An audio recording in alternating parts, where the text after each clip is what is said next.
Hi everyone, I'm David Fisher, and this is Presidential Chronicles, the series of books and videos on American history as seen through the lives of the presidents of the United States. This episode is from the life of Dwight Eisenhower, and the focus is public servant, no more. The year is 1960, and Ike is in a disappointed mood as to the failure of the recent summit in Paris with the Soviet Union, the conflict over the U-2 spy plane, Cold War kind of heating up once again, and the Cold War, the future of it, very much on the ballot as 1960 is an election year in the United States. Ike's vice president, Richard Nixon, got the Republican nomination for president. In fact, it was nearly unanimous on the first ballot. Ike and Nixon had never really been close, despite the fact that they had been president and VP for the last 8 years, and the press continued to push the president to talk about his VP. Tell us some examples of how Nixon engaged and contributed to your administration was sort of their line of thinking, including Charles Moore of Time magazine, who pressed Eisenhower. We understand that the power of decision is entirely yours, Mr. President. I just wondered if you could give us an example of a major idea of his that you had adopted in that role as the decider and final. And Eisenhower cut him off and said, look, if you give me a week, I might think of one. I don't remember. Ouch. Not exactly a ringing endorsement of your vice president, who he did want to win when compared to the Democratic nominee, John Kennedy. I thought that Kennedy was too young, too inexperienced, and he was particularly annoyed that despite briefings from his team to the Kennedy and Kennedy's team that there was in fact no missile gap. That was really sort of a myth. Kennedy continued to talk about one in public. He thought it was good politics, so that annoyed Ike. It came down to a very close election in which Kennedy edged Nixon, and Ike took this very personally for himself. It was like being hit in the solar plexus with a baseball bat, he said, calling it the repudiation of everything I've done for 8 years. So disappointed in the outcome after his 8 years, now passing power back to the Democrats in John Kennedy. He did host the president-elect at the White House and gave him some personal confidential briefings and talked about instability around the world and a couple of hotspots. He told Kennedy, beware of what's happening in Indochina, keep your eye on that, and keep your eye on Cuba. Fidel Castro had taken over the island nation. And just in the last couple of years, remember, this is just 90 miles off the Florida coast, so very close to the United States. And he had already been sort of leaning toward an alignment with the Soviets, with the communists. He started shutting down opposition newspapers, arresting political rivals, and the clear indication that he's leaning toward giving a foothold for the Soviets so close to American shores. Now, this was a concern, particularly for the CIA, which had already been recommending to Eisenhower that maybe they should dust off the old playbook like they had used in Iran and Guatemala to foment a coup, to actually get regime change, maybe something more friendly to the United States, particularly given how close Cuba is to U.S. shores. And Eisenhower actually approved on his watch the CIA to be training Cuban exiles to potentially do something along those lines. But in the end, time ran out on his administration. Anything along those lines would go to his successor, John Kennedy. Eisenhower, a student of history, and he knew that when George Washington left after 2 terms in his office as the first president of the United States, he left with a farewell message. And in that farewell address, he issued actually a number of warnings, things that he was concerned about, that thought the citizenry should be very careful of as he passed from the scene. And Eisenhower took an opportunity to do something similar. January 17th of 1961, just 3 days left in his presidency, he went on television with his own farewell address, including some warnings. Beware of out-of-control spending in the Defense Department. Yes, national security, Cold War, this is incredibly important, but if we just spend ourselves into bankruptcy, this could cause even greater problems. So he had warnings about where the military was headed. The conjunction of an immense military establishment and a large arms industry is new in the American experience, he said. The total influence, economic, political, even spiritual, is felt in every city, every state house, every office of the federal government.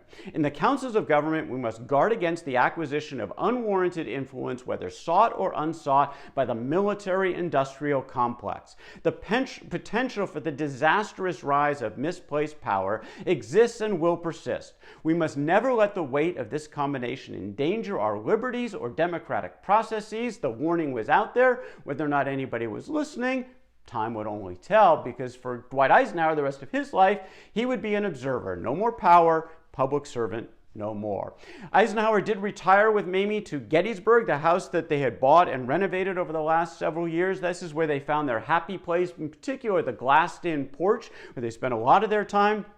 Ike spent a lot of time painting. He also worked the farm. He played plenty of golf, including some travel. Started spending a little bit more time playing golf on the West Coast. Sure, he'd occasionally still go to Augusta National in Georgia, but didn't feel quite as welcome in Georgia after his decisions about desegregation of schools in the South and Little Rock. And so a little bit more comfortable in a gated community in Palm Desert in California, where he and Mamie spent plenty of time, particularly over the winters.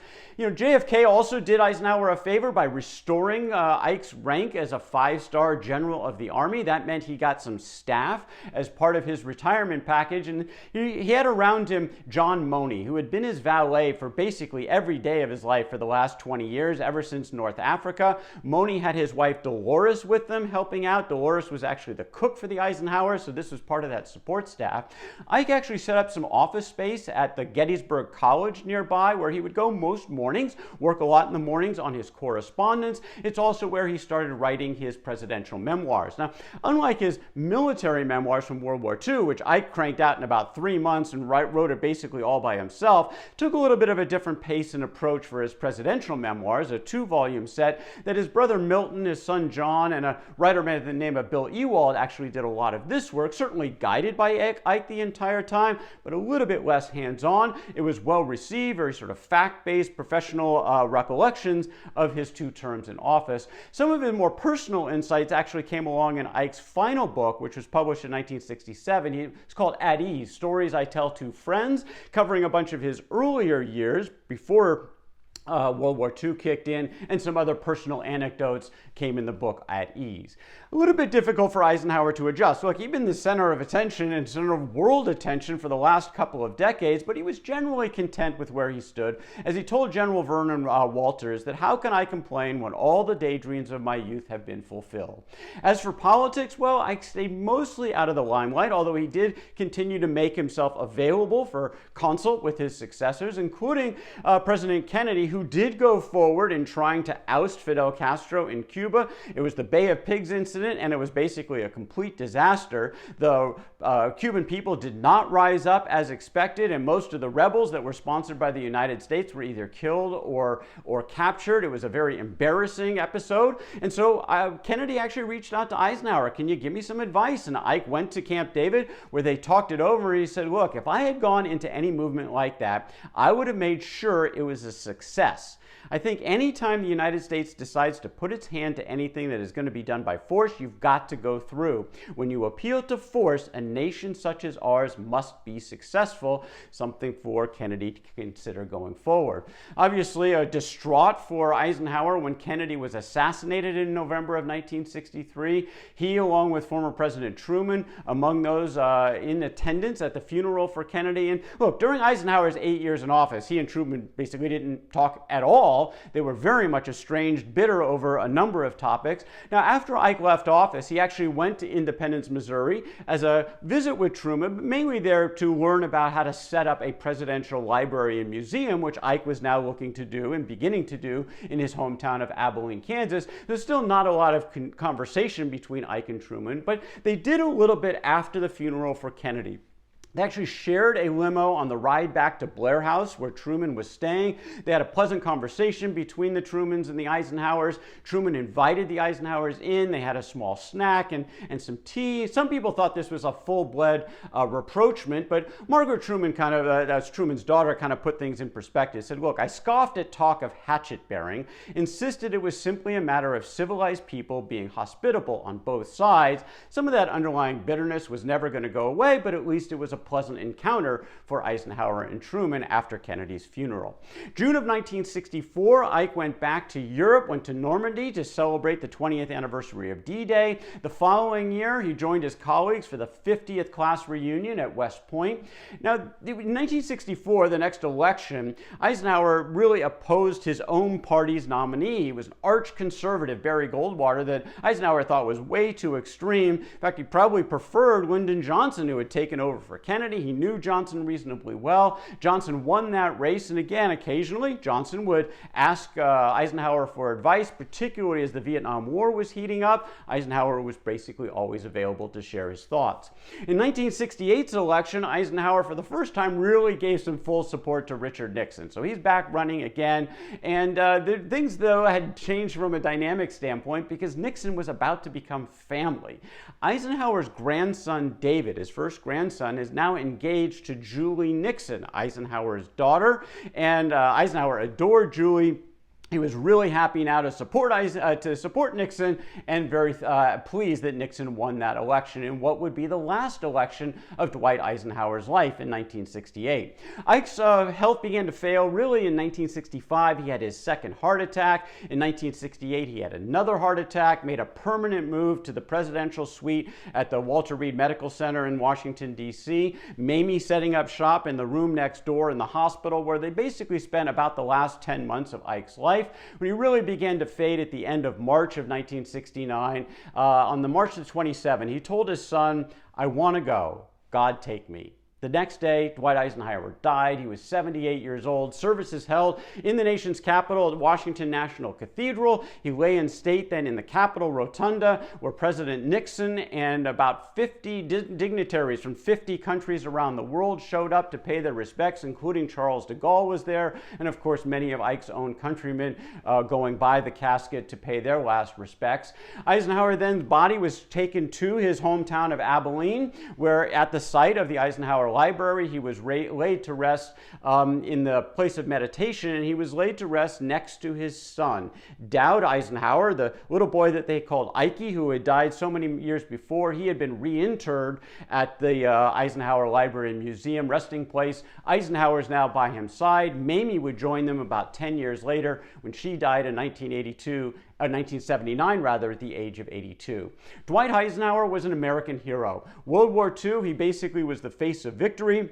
He also oversaw for peace and prosperity in 8 years as President of the United States, almost unparalleled in the nation's history. There were Cold War tensions throughout his tenure in office, but after he brought the Korean War to an end, after only 6 months, there was no additional combat between the United States and any other country for the next 7.5 years.